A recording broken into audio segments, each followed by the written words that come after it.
Now, this is a very interesting HRCT chest of the film, HRCT chest film. Now, we will be seeing a very interesting thing. When you zoom in to this film, when you see this HRCT film very clearly, we can see very interesting finding when you look over this area. So compare this area with this area or this area. We can nicely make out that if you see this, what I'm outlining is this is more of a completely vacant space. There is nothing in here. This whole area, there is nothing in here. This is all empty. Basically, here lung should be present. Lung means lung components like bronchovascular markings, lungs, alveoli, vessels, and bronchovascular markings, which we can see here. So these white linings, white dots, this is all lung. Here also, these white dots, white linings, this is all composed of a typical lung tissue, which comprises of alveoli, bronchovascular markings, blood vessels, venules. So these all structures should be present, and they should be present in universally all lung tissue, like everywhere. Like here also we can see you don't have any vacant space. Everywhere there is something means the lung tissue is there everywhere, but in here we can see there are other areas also. Look over this. Here also this area is completely vacant. There is nothing inside. Here also it is completely vacant. It is completely vacant in this. The same thing is here. You can see that this is completely vacant. This is completely vacant. This is completely vacant because there is nothing there. This is completely vacant because there was lung tissue earlier there, like just like this.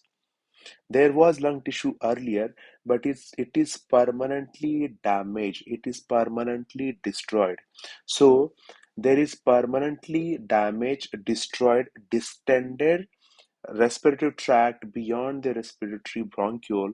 That is the reason why there is permanent dilatation of these air spaces. And this is what is definition of emphysema.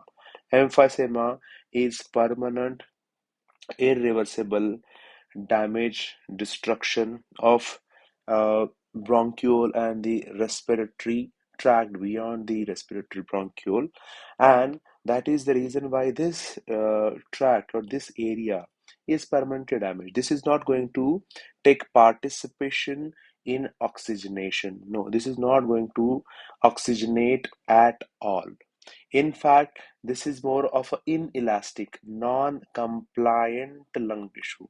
Compliant means that part which is elastic, which is taking part in inspiration, expiration, which is taking oxygen, giving carbon dioxide. This area will not do anything. In fact, it will resist the normal elasticity, normal compliance of the lung.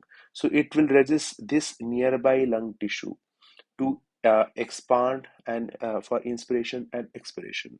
That is the reason why these patients will be, once these disease progress, these patients will be dyspneic, tachypneic even at rest. So these patients will at the end will have saturation of around 89, 90, whatever you do. So these patients will be so much tachypneic because these are the permanently damaged, dilated respiratory components which will not take part into the oxygenation. One more thing, emphysema falls under COPD. Very commonly, what we see is barrel-shaped chest. This barrel-shaped chest is because of dilatation of this respiratory tract, which should not be there normally.